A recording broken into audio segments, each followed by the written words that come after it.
नमस्कार दोस्तों, यह कहानी हम तो दिल से हारे का चौथा भाग है। अगर आपको कहानी पसंद आए तो हमारे चैनल को प्लीज़ लाइक, सब्सक्राइब और शेयर करें।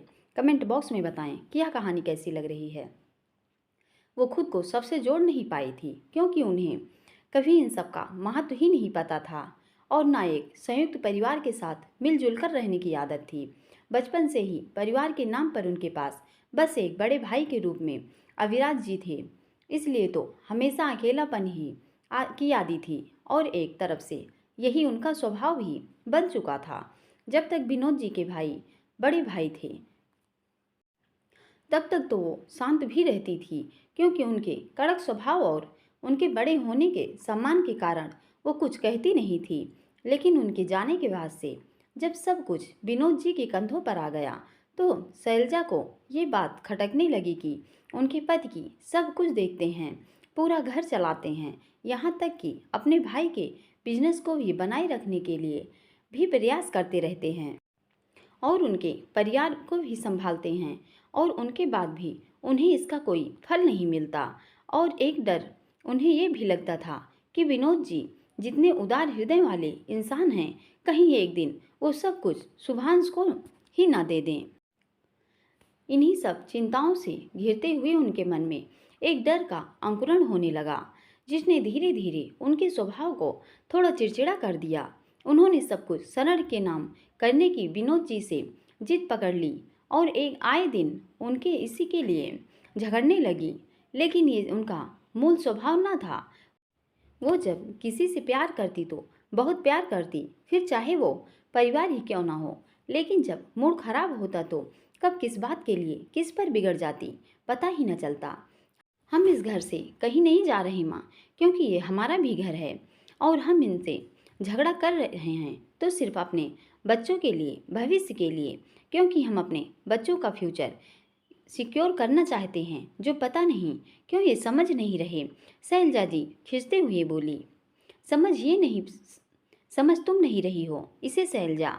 सुलोचना जी शांत लहजे में बोली, क्या हम नहीं समझा रहे इन्हें? शैलजा जी अचरज भरी नज़रों से उन्हें दे अपनी ओर उंगली पॉइंट करते हुए बोली। लेकिन सुलोचना जी ने कोई जवाब न दिया। अरे शादी से लेकर आज तक सिर्फ हमने ही तो समझा इन्हें माँ, इनके हर फैसले में इनका साथ दिया, इनका कहा माना। लेकिन जब आज हम कुछ मांग रहे हैं, उनका साथ चाहते हैं तो ये पीछे हट रहे हैं। और आप ही बताइए हमें कि इसमें गलती ही क्या है? अगर कल को इनका या आपका मन हुआ और आप लोगों ने सब कुछ शुभांश के नाम कर दिया तो हमारे बेटे का क्या होगा? हमारा सरनर क्या करेगा माँ? शैलजा जी सब एक सांस में बोल गई। तुम्हारी बात और तुम्हारा डर सब समय की बर्बादी है शैलजा, क्योंकि इस घर में न आज तक कभी ऐसा हुआ है और न कभी होगा। यहाँ जो है वो तीनों बच्चों का है और उनका ही रहेगा, लेकिन उनके बीच बंटवारा कभी नहीं होगा।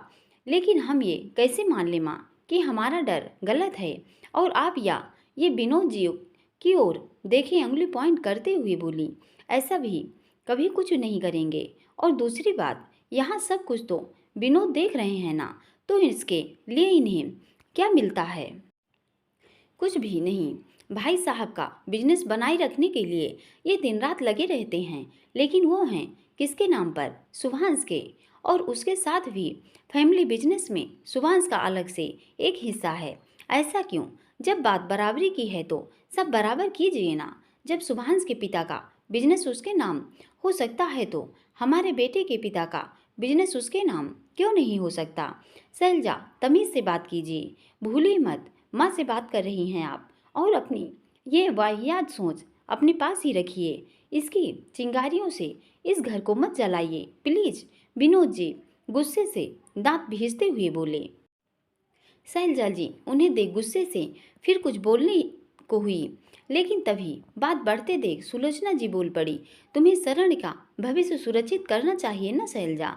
तो ठीक है, हमारे नाम से हमारे पति ना ने जितनी भी संपत्ति खरीदी थी उन सबको हम शरण के नाम कर देंगे, जो इस व्यापार से भी कहीं ज़्यादा है। लेकिन व्यापार किसी एक का नहीं होगा। शरण अपने बचपन की बीती यादों के गलियारों में डूबा हुआ था कि तभी अपने कंधे पर किसी का स्पर्श महसूस कर वो वास्तविकता में उतर आया और हड़बड़ाते हुए झट से अपने दाएं पलटा। सामने सुभाष मुस्कुराते चेहरे से उसके बराबर में बैठा हुआ था और उसे ही देख रहा था। भाई आप यहाँ कैसे? शरण उसे सवालिया नजरे से धीमे स्वर में बोला। पैरों से सुभाष तपाक से बोला और हंस पड़ा, लेकिन शरण उसके मजाक पर खिंच उठा। भाई, वो मुंह बनाते हुए चिढ़कर बोला और फिर से सामने की ओर रुख कर लिया। सुभाष ने उसका चिढ़ा हुआ चेहरा देख अपनी हंसी कंट्रोल की और अपना हाथ उसके दूसरे कंधे पर रख उसे अपनी ओर खींचते हुए बोला, अच्छा मुंह मत फुलाओ, बताते हैं। ये सुन शरण ने अपना बना हुआ मुंह उसकी ओर किया, जिसके पीछे एक मायूसी छुपी हुई थी जो सुभाष को साफ दिखाई दे रही थी, लेकिन फिर भी वो उसे नजर अंदाज कर मुस्कुराते हुए बात कर रहा था। घर गए थे तो वहां माँ से पता चला कि तुम कभी अभी तक घर नहीं पहुँचे। तुम्हें फ़ोन कर कर पूछ नहीं सकते थे, क्योंकि वो तो तुम अपने केबिन में छोड़ आए थे।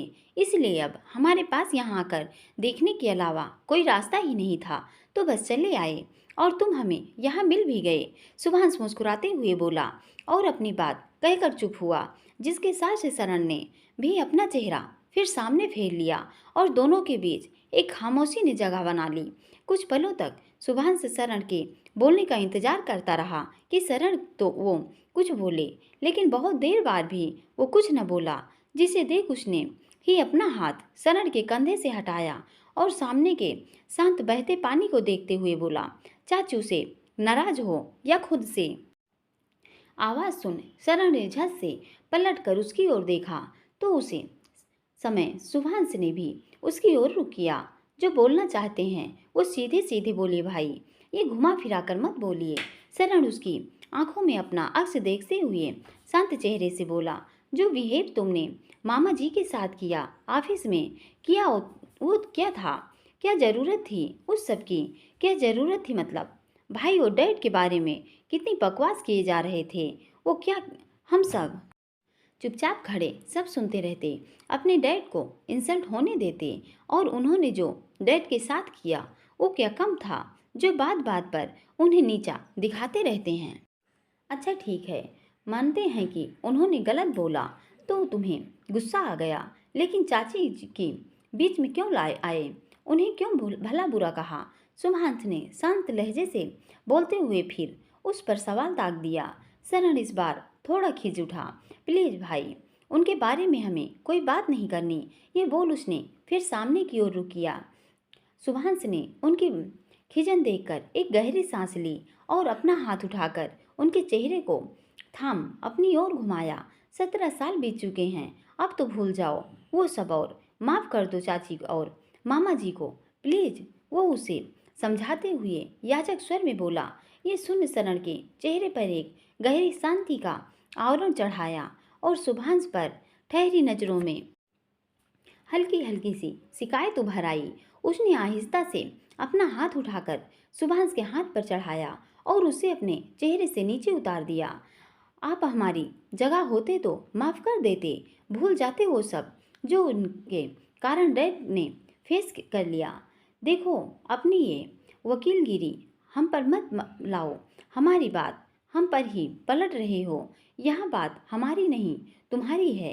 हम तुम्हें कुछ समझा रहे हैं तो उसे शांति से समझो चाचू की खातिर, क्योंकि हर बार तुम अपने गुस्से में ये भूल जाते हो कि जिससे तुम नफरत कर रहे हो वो तुम्हारी माँ हैं और उनकी भी पत्नी हैं, जिनसे वो प्यार करते थे और आज भी करते हैं। और तुम्हारी ये नफरत उन्हें बहुत चुभती है शरण, जो तुम्हें समझ नहीं आती। तो क्या करें हम भाई, कैसे भूल जाएं वो सब? जितनी कोशिश करते हैं ना करें, वो सब याद आए उतना ही सब हमारी आंखों के आगे आकर घूमता है। वो एक एक पल हमें याद आता है। बोलते हुए शरण के चेहरे पर कुछ दर्दमयी लकीरें सिमट आई और आंखों में हल्की सी नमी तैर आई और साथ ही शब्दों में हल्के गुस्से और दर्द मिश्रित झलक भी उतर आई। कुछ पल रुक वो खुद को संभाल ले, फिर से सुभाष से बिना नजरें हटाए बोला, वो अपनी मौत की जिम्मेदार खुद थी और उसके पास बात भी उनकी मौत का जिम्मेदार अविराज शुक्ला ने किसे ठहराया? हमारे डैड को। दुनिया की नज़रों में उन्हें खूनी बना दिया, सिर्फ अपनी बहन के लिए। क्या सिर्फ उन्होंने ही अपनी बहन खोई थी? हमने या डैड ने या मनु ने कुछ नहीं खोया था भाई। ये बोलते हुए उसकी भरी आंखों से नमी की एक हल्की सी ले उसके गाल पर रह आई, जिसे झट से पहुँचते हुए उसने शुभांश से चेहरा फेर सामने की ओर घुमा लिया और अपने आप को शांत करने लगा।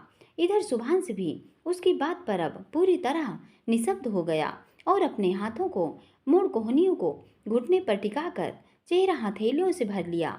उसे समझ नहीं आ रहा था कि वो अब क्या करे, कहे उसे उससे या उसे कैसे समझाए, क्योंकि शरण भी अपनी जगह सही था और अपने दर्द को इतनी आसानी से भूल जाए और सब माफ कर दे सबको। बचपन से ही वो विनोद जी के सबसे ज़्यादा करीब था, तो कैसे उस घटनाओं को भूल जाता जो उसकी नज़रों के सामने ही उसके पिता के साथ घटी थी। मिस्टर विनोद अग्निहोत्री, आपको हमारे साथ पुलिस स्टेशन चलना ही होगा। आप पर आपकी ही पत्नी के मर्डर का इल्ज़ाम है। एक पुलिस इंस्पेक्टर विनय जॉय को देखकर बोला, जो इस वक्त हाल के बीचों बीच आवाज़ से खड़े हुए थे और पूरा परिवार भी वहाँ मौजूद था। ये क्या बकवास है? जिसने किसने लगाया है ये बेबुनियाद इल्ज़ाम? पीछे खड़ी सुलोचना जी आगे आते हुए हल्के गुस्से से बोली, हमने लगाया है ये इल्ज़ाम मामी, जो बेबुनियाद बिल्कुल भी नहीं है। दरवाजे पर खड़े अविराज जी की कड़क आवाज़ आई, जिसने सभी का ध्यान अपनी ओर खींच लिया। वो इस समय गुस्से के भाव लिए खड़े हुए थे और विनय जी को जलती नज़रों से घूर रहे थे। उसने बिना नज़र हटाए वो अंदर बढ़े और चलते हुए विनोद जी के सामने आ रुके। अविराज, तुमने ये दिमाग खराब हो गया है क्या तुम्हारा? सुलोचना जी उन्हें अचरज भरी नज़रों से देखकर बोली। अविराज जी ने उनकी ओर रुख किया। दिमाग तो अब तक खराब था माँ जी, लेकिन अब सही हो गया है। हम अपनी बहन के खूनी को इतनी आसानी से नहीं बख्शेंगे, वो कटे लहजे से बोले। तभी पास खड़े इंस्पेक्टर ने कांस्टेबल को इशारा किया, जिसे समझ वो आगे बढ़ा और विनोद जी के हाथ में हथकड़ी पहनाने लगा, जिसे देख सभी घबरा उठे। सुलोचना जी और ज्योतिषना जी अविराज जी को समझाने लगी, मिन्नतें करने लगी, लेकिन उन पर कोई असर नहीं हुआ। वहीं विनोद जी नजरें झुकाए हताश से होकर खड़े हुए थे और अंदर ही अंदर इस इल्जाम से टूट रहे थे, जिसकी खबर वहाँ किसी को न थी सिवाय शरण के, जो सुभांश के साथ खड़ा हुआ बस एकटक उन्हें ही नम आंखों से देख रहा था और उनके अंदर झांकते हुए उनकी पीड़ा को समझ रहा था। तभी वो कांस्टेबल उन्हें लेकर जाने को हुआ, जिसे देख शरण दौड़ता हुआ विनोद जी के पास आया और रोता हुआ उनसे सिमट गया। डैड, नो, प्लीज मत जाओ। प्लीज, आप दोषी नहीं हो, आपने कुछ नहीं किया है। प्लीज बोलो ना आप अंकल को। वो रोते हुए उन्हें कसकर पकड़े बोला। वहीं विनोद जी भी उसे रुदन पर अंदर अंदर कट उठे और मन भाव विभोर हो उठा और साथ ही आंखों में अधीरता से नमी तैर आई। लेकिन खुद से ही जिद्दोजहद कर उन्होंने उस नमी को अंदर ही स्थिर किए रखा और बमुश्किल खुद को संभाल शरण की छोटी छोटी बाहों को पकड़ उसे खुद से दूर किया। शरण ने अपना रोता हुआ चेहरा उठाकर उन्हें देखा तो विनोद जी ने अपने मन को कठोर कर अपने चेहरे पर बनवटी मुस्कान सजा ली और उसका चेहरा अपने हाथों से भर के अंगूठे से उसके आंसुओं को पोंछते हुए प्यार से बोले, आप रो नहीं, हम बस जल्दी आ जाएंगे, ओके? नहीं, आपने बोला था आप हमें छोड़कर कहीं नहीं जाओगे। आप प्लीज मत जाओ, प्लीज, वो रुंधरे स्वर में बोला। भाभी इसे लेकर अंदर जाएं और मनु जाग जाए तो प्लीज उसे भी संभाल लीजिएगा। विनोद जी ज्योतिषना जी से की और देख बोझिल मन से बोले, जिसे सुन ज्योतिषना जी ने अपनी नम आँखों को पोंछा और हल्के से हाँ में सिर हिलाते हुए उनकी ओर बढ़ाई और शरण को पकड़ विनोद जी से दूर कर लिया, जिसे देख वो कांस्टेबल फिर विनोद जी को पकड़ बाहर की ओर ले गया। लेकिन ये देख शरण तड़प उठा और रोते हुए ज्योतिषना जी की पकड़ से छूटने के लिए झपटने लगा। नहीं, प्लीज डैड को छोड़ दो, उन्होंने कुछ नहीं किया है। प्लीज अंकल, डैड, डैड मत जाइए। डैड, विनोद जी को जाते देख शरण तड़पता हुआ बोला, लेकिन विनोद जी की पीछे पलटने की हिम्मत न हुई। कुछ ही पलों में वो अपनी नम आँखों के किनारे पहुँचते हुए बाहर निकल गए और उनकी झिलमिलाती आंखों से ओझल हो गए। कुछ ही पलों में विनोद जी अपनी नम आंखों के किनारों को पोंछते हुए पुलिस वालों के साथ बाहर निकल गए और शरण की झिलमिलाती आंखों से ओझल हो गए। इधर ज्योतिष्णा जी उसे संभालते हुए चुप कराने लगी और सुभांश जी उसे शांत करने का आ गए। दूसरी ओर सुलोचना जी लैंडलाइन की ओर बड़ चिंतित सी होकर किसी को फोन करने लगी। वहीं शरण ज्योतिष्णा जी से लिपटे विनोद जी के लिए बस रोए जा रहा था और उसने याचनाएं कर रहा था कि डैड को रोक ले, लेकिन ज्योतिष्णा जी खुद असहाय थी। वो चाह कर भी विनोद जी को ना रोक सकी।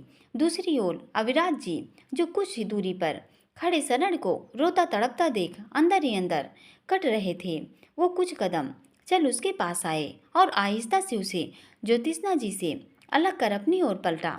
फिर उसे शांत कराते हुए अपने साथ चलने के लिए कहा, जिस पर शरण का गुस्सा फूट पड़ा। उसने गुस्से से तपते हुए उन्हें पीछे की ओर जोर से धक्का दे दिया, जिस पर अविराज जी कुछ कदम उससे पीछे हटे, लेकिन जैसे तैसे खुद को गिरने से संभाल ही लिया। उन्होंने अगले ही पल अपनी हैरानी भरी नजरें उठाकर फिर शरण की ओर रुख किया तो वो तपिश भरी नजरों से उन्हें ही घूर रहा था। जाओ आप यहाँ से, हमें आपको नहीं देखना, न हम आपके साथ कहीं जाएंगे और न हमारी बहन जाएगी, क्योंकि आप भी माँ के जैसे हो। वो भी डैड से लड़ती रहती थी, उन्हें हर्ट करती थी और आप भी वैसा ही करते हो। आप झूठे हो, वो अपनी गलती से मरी हैं, डैड ने कुछ नहीं किया। आप बहुत गंदे हो, बहुत ज़्यादा। आप चले जाओ यहाँ से। बड़ी माँ इनसे बोले ना कि ये चले जाएं यहाँ से, हमें इन्हें नहीं देखना। वो रोते हुए ज्योतिष्णा जी की ओर पलट गुस्से से बोला। इधर अविराज जी उसके शब्दों पर आवाक से रह गए। सुभाष की आंखों के आगे बीती यादों का एक मंजर उतर रहा था, जिसमें वो लगभग खो सा गया था और नीचे सीढ़ियों को देखे जा रहा था। लेकिन तभी उसकी पॉकेट में रखा उसका फ़ोन बज उठा, जिसकी आवाज़ से उसका ध्यान टूट गया और वो अपने आसपास के परिवेश से फिर रूबरू हो गया। अगले ही पल उसने अपना सिर झटकते हुए पॉकेट से फ़ोन निकाला और एक नज़र स्क्रीन पर डाली, जहां माँ लिखा आ रहा था। उसने झट से फ़ोन रिसीव किया और कान से सटाते हुए आंखों की पुतलियां शरण की खोज में इधर उधर नचाई, जो कुछ क्षण में ही अपनी मंजिल पर जा रुकी। शरण उससे कुछ ही दूरी पर पीठ फेरे हाथ बांधे खड़ा हुआ था, जिसे देख सुभांश ने राहत भरी सांस ली और फोन की ओर ध्यान देते हुए धीमे स्वर में बोला, हाँ माँ। हेलो सुभांश, शरण मिला क्या तुझे? कहाँ है वो? ठीक है तो है ना? दूसरी ओर से ज्योतिष्णा जी ने परेशान होते हुए एक सांस में ही सारे सवाल उस पर दाग दिए। रिलैक्स माँ, ठीक है वो और हमारे साथ ही है, थोड़ी देर में घर आते हैं। सुभांश शांत लहजे में बोला, ठीक है जल्दी आना और उठकर उसका ध्यान रखना। बेवकूफ़ा है वो पूरा। ज्योतिष्णा जी चैन की सांस लेते हुए चिंतित स्वर से बोली, माँ ठीक है माँ। ये बोल सुभाष ने गहरी सांस भरते हुए फ़ोन कट कर दिया और उठकर शरण के पास बढ़ गया।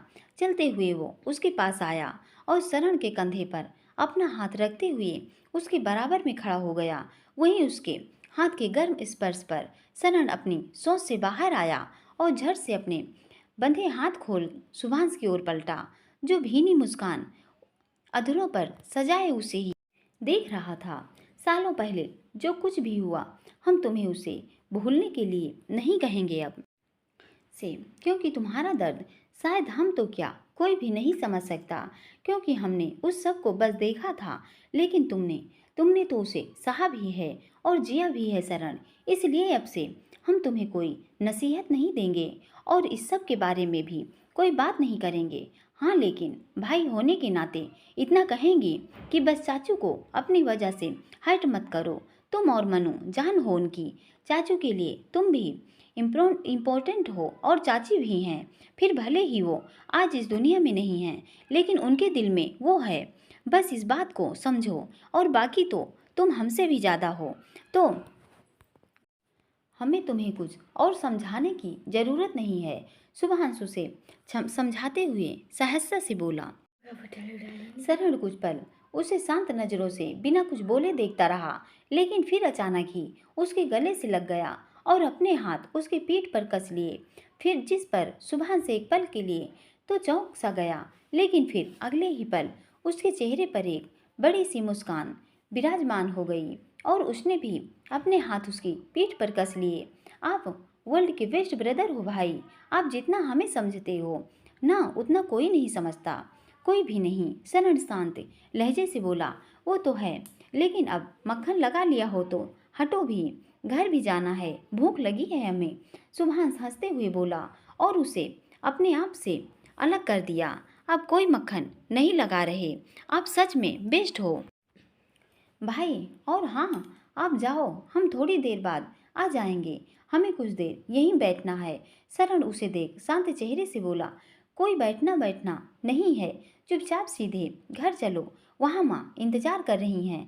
अब अकेले गए तो उनके डंडे पर डांट दोनों हमें अकेले खाने पड़ेंगे, इसलिए चुपचाप चलो। लेकिन भाई, शरण याचक भाव लिए इतना ही बोला कि शुभांश ने झट से उसकी बात काट दी।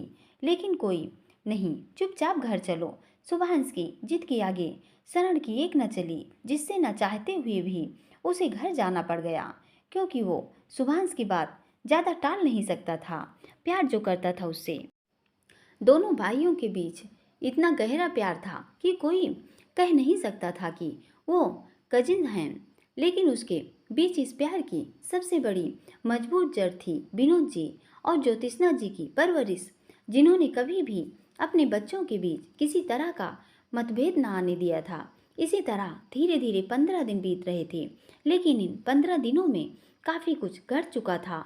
आयुषी ने पहले वाली नौकरी छोड़कर विनोद जी के साथ काम करना शुरू कर दिया था, जिससे वसु बहुत खुश थी। वहीं विनोद जी तो 15 दिनों में ही आयुषी से काफ़ी प्रभावित हुए थे।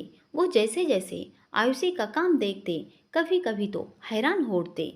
उसकी बिजनेस स्किल्स, उसका काम करने का तरीका, उसकी बिजनेस की समझ, सब कुछ इतना अच्छा था कि वो चाहती तो खुद का एक मुकाम हासिल कर सकती थी। अपना खुद का बिजनेस खड़ा कर कर उसे ऊंचाइयों पर भी ले जा सकती थी। लेकिन फिर भी वो एक असिस्टेंट की पोस्ट पर काम करती थी। यही बात विनोद जी को कभी कभी बहुत खटकती थी, लेकिन फिर दिमाग अपने ही तर्क उन्हें देने लगता कि शायद पैसों की कमी के कारण वो खुद का बिजनेस खड़ा न कर सकती हो, वरना फिर नौकरी ही क्यों करती। इन्हीं सब तर्कों से उनके मन में आते विचार शांत हो जाते और दूसरी ओर आयुषी के आने से अब वो फिर भी होने लगे थे।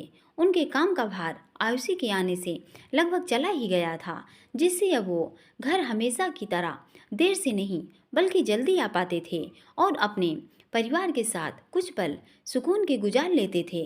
लेकिन आयुषी का प्रभाव उन पर दिन पर दिन बढ़ता ही जा रहा था। घर में एक भी दिन ऐसा नहीं होता था जब वो उसकी तारीफें न करते हों, और खुश तो बाकी सब भी थे आयुषी से, क्योंकि उसके आने से विनोद जी अब चिंता मुक्त हो सबके साथ खुश रहते थे।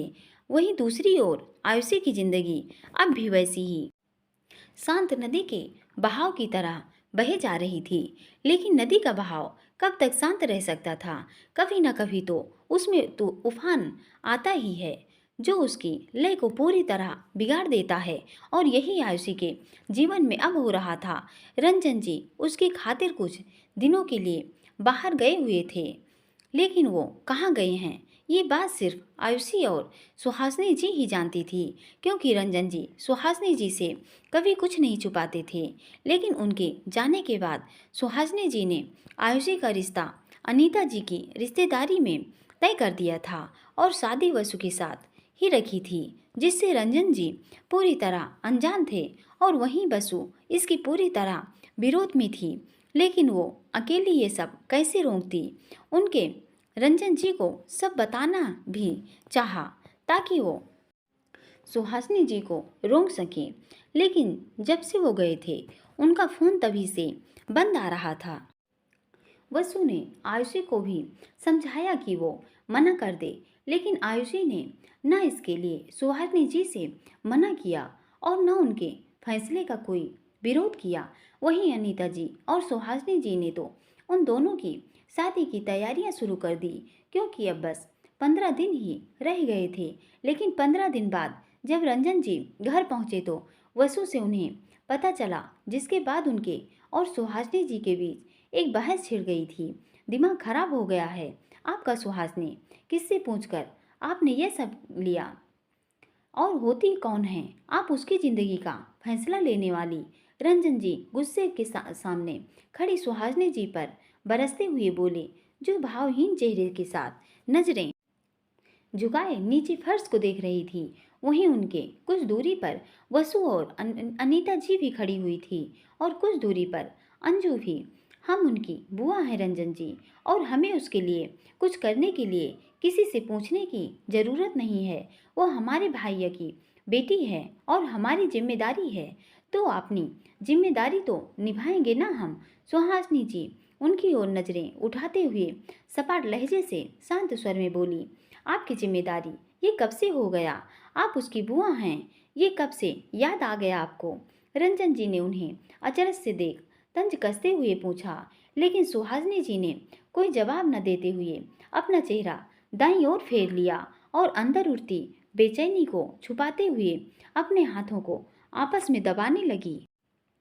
वहीं उन्हें चुप देख रंजन जी का गुस्सा और बढ़ गया। वो कटे लहजे से फिर से आगे बोल पड़े, सालों से जिस लड़की को आप अपने भैया की निशानी मानने का इनकार करती आ रही हैं, जिसे आरती भाभी की नाजायज बेटी बोलते बोलते नहीं थकती थी आप, आज वो अचानक से आपके लिए आपकी जिम्मेदारी बन गई, आपके भैया की बेटी बन गई। वो आपके लिए इतना बड़ा बदलाव आ गया, कैसे आ गया आप में अचानक से? हमें कोई जवाब नहीं देना रंजन जी, और बेहतर होगा कि ये बेकार की बहस छोड़कर उसकी शादी खुशी खुशी कराएं आप। सुहासिनी जी ने उससे नजरें चुराते हुए अपनी बात पर अडिग होकर बोली और अगले ही पल उन्हें क्रॉस करके आगे बढ़ गई। लेकिन 2 कदम चली ही थी कि रंजन जी के शब्दों ने उनके बढ़ते कदमों को विराम कर दिया। सीधे सीधे क्यों नहीं बोलती आप सुहासिनी की? उसे इस घर से निकालने के लिए आप किसी भी हद तक जा सकती हैं, फिर चाहे उसके लिए उसे किसी जानवर की तरह एक खूंटे से ही क्यों न बांधना पड़े आपको। ये सुन सुहासिनी जी के चेहरे पर हल्का हल्का रोष उतर आया। वो झट से पीछे पलटी। उसी पल रंजन जी भी गुस्से से भरे हुए उनकी ओर पलटे।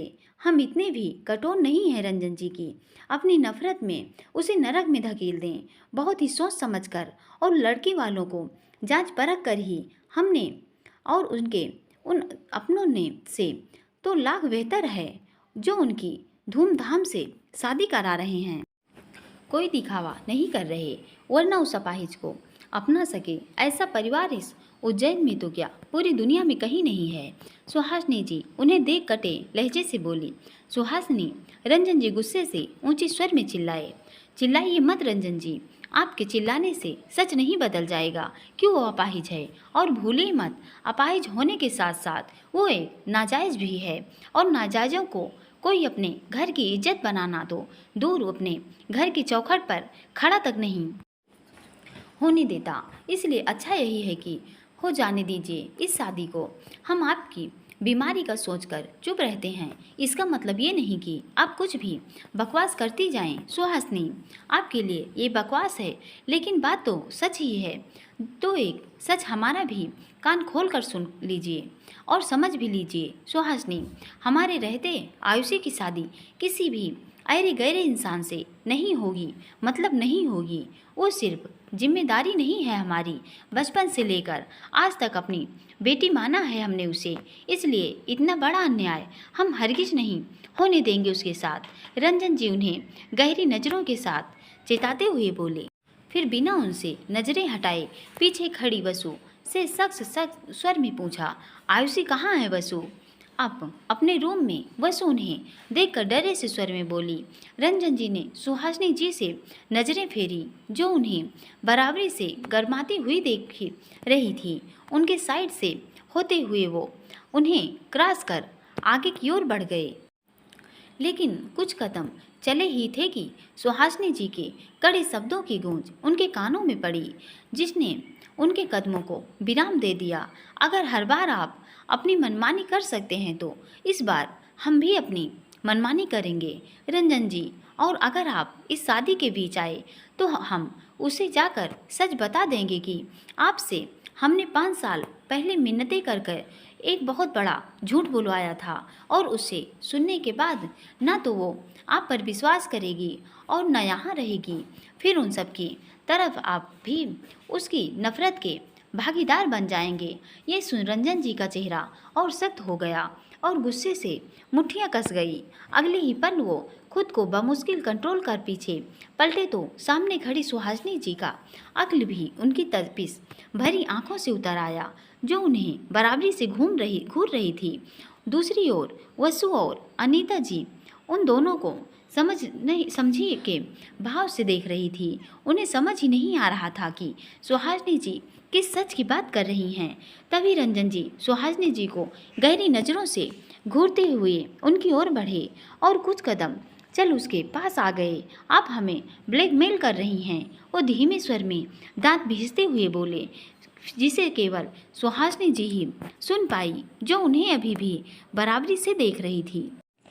आपके लिए इस समय हम गलत हो सकते हैं, लेकिन हमारे लिए हम बिल्कुल सही हैं, इसलिए हमें ये करना पड़ रहा है। और वैसे भी जब परिवार अच्छा है, लड़का अच्छा है, अच्छी नौकरी करता है तो परेशानी क्या है शादी करने में।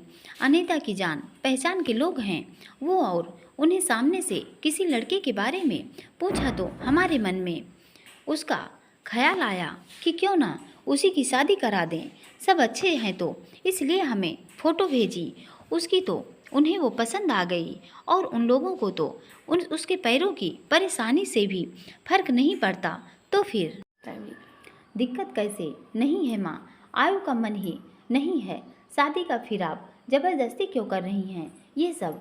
वसु उनकी बात सुन आगे आते हुए परेशान सी होकर हल्की खीजन से बोली और उनके पास आकर खड़ी हो गई। सुहासिनी जी ने गहरी नज़रों से उसकी ओर रुख किया। तुझसे आकर कहा उसने एक बार भी कि उसका मन नहीं है शादी के लिए, हमसे आकर मना किया उसने नहीं ना, तो मुंह बंद रख और अपनी शादी पर ध्यान लगा वसु। वो उसे डपटते हुए कठोर लहजे से बोली, जिसे सुन वसु की आंखों में हल्की हल्की नमी तैर आई और चेहरे पर मायूसी घिर आई। सुहासिनी जी को समझाने की वसु पहले ही बहुत कोशिश कर चुकी थी, जिसमें उसे केवल निराशा ही मिली थी। लेकिन आज तो सुहासिनी जी रंजन जी के आगे भी नहीं झुक रही हैं, जिससे वसु का मन बैठा जा रहा था, क्योंकि अब केवल वही एक उसकी आखिरी उम्मीद थे जो उसे टूटती हुई नजर आ रही थी। इसलिए उसे अपनी ही बेबसी पर रोना आ रहा था। इन्हें कुछ भी बोलने का फ़ायदा नहीं है वसु बेटा, क्योंकि हमारी दिक्कत इनको समझ में कभी नहीं आएगी। हाँ, लेकिन हम इस शादी को नहीं रोक सकते तो कोई बात नहीं। अब आयुषी रोकेगी, वो खुद आपसे मना करेगी और उसकी मर्जी के खिलाफ जाकर आप जोर जबरदस्ती नहीं कर सकती। सुहासिनी जी ने बिना निजरे हटाए रंजन जी सख्त लहजे से बोले, जिनकी आवाज़ ने उनका ध्यान फिर अपनी ओर खींच लिया। वो नहीं बोलेगी पापा। वसु डबडबाती नज़रों से सुहासिनी जी को देखते हुए रुआसी होकर बोल पड़ी। आवाज़ सुन रंजन जी ने उसकी ओर रुख किया। वो बोलेगी वसु, हम कहेंगे उसे मना करने के लिए, हमारी बात वो नहीं टालेगी पापा, क्योंकि उसके लिए अपनी माँ से बढ़कर कोई नहीं है। और इन्होंने तो उसके आगे ये शर्त रखी है कि अगर वो इस शादी को करती है तो ये मामी पर लगे इल्ज़ाम को हमेशा हमेशा के लिए भूल जाएंगी, उनके चरित्र पर कभी उंगली नहीं उठाएंगी और आयु को नाजायज़ नहीं बोलेंगी। इसलिए वो मामी की खातिर पीछे नहीं हटी। हमने पहले ही बहुत कोशिश कर ली पर कुछ नहीं हुआ। बोलते हुए वसु की आंखें झलक आई और अभी भी सुहासिनी जी पर बनी हुई थी। वहीं रंजन जी ये सुन चौंक उठे और चेहरे पर गहरी हैरानी ने बनावट ले ली। उन्होंने झट से सुहासिनी जी की ओर पलट कर देखा तो वो बिना किसी अफसोस के लिस मात्र भी भाव लिए सामने दीवार की ओर देख रही थी।